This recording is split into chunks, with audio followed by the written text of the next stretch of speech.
Hello, my name is Daniel Perez, and I am doing my presentation on sleep deprivation in teenagers. I chose this assignment actually for a particular reason because this directly affects me, and I was curious what kind of effects does this have on me personally.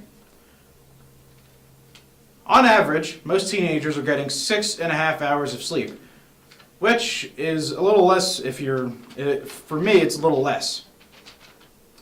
These teenagers are actually 2.5 times more likely to have elevated blood pressure, which is actually extremely bad because if you have elevated blood pressure, you can start developing heart disease, heart failure, strokes, and even dementia is possible, which, if you don't know, dementia is you pretty much kind of lose your mind practically.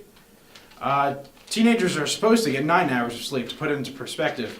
So that is a significant loss of sleep amongst teenagers like myself. Studies have shown that 70% of teenagers lose sleep due to electronic media. This can be a wide variety of things, such as going on Facebook and updating your status, Twitter, tweeting about whatever you just ate, watching TV, catching up on the Big Bang Theory, playing video games like I'm usually doing late in the night. This is extremely bad because studies have also shown that if you use electronic media and then immediately go to sleep, that you're actually decreasing your effective sleep, which it affects the quality of sleep. So, for example, let's say you sleep 9 hours one night. The amount of sleep that you actually got is only going to be about 6.5 hours. And also, if you don't sleep enough, you don't have as much energy. And if you don't have as much energy, you need to eat more to get that energy back.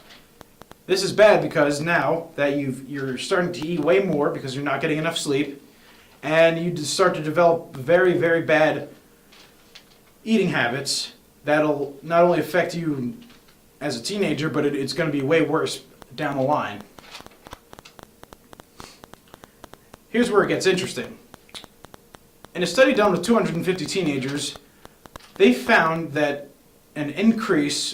they recorded an average of 6.8 hours of sleep on the weekdays and 8.7 hours of sleep during the weekend, which is pretty good.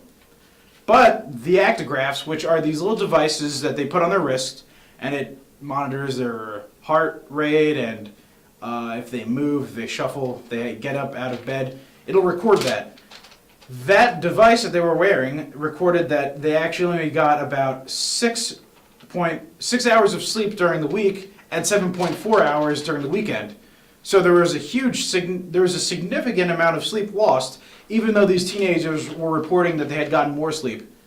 What's very strange is that black and male students tend to sleep less. The actigraphs showed that the black and male students also tended to wake up or shift during the night, which is actually a lower level of sleep.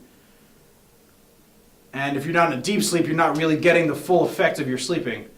This is called fragmented sleep. On to the females. The females in their diaries recorded that they had very poor sleep that night, which is very bad because that means their quality has gone down. They also have reported more than black male students that they felt sleepy during the daytime. Another thing that is concerning is that a lot of teenagers, what do more than go on their phones? They drive. Studies have also shown that when they drove and they had a poor quality sleep, that their driving habits were much worse than what is actually safe. This is a very scary thought, obviously. That's my presentation. I think this was very enlightening to learn because I don't really get that much sleep, and when I found out about all this information, it almost scared me. So I think it's a really great thing that I did this project. I'm going to try to get more sleep from now on. And once again, my name is Danny Perez, and I thank you very much.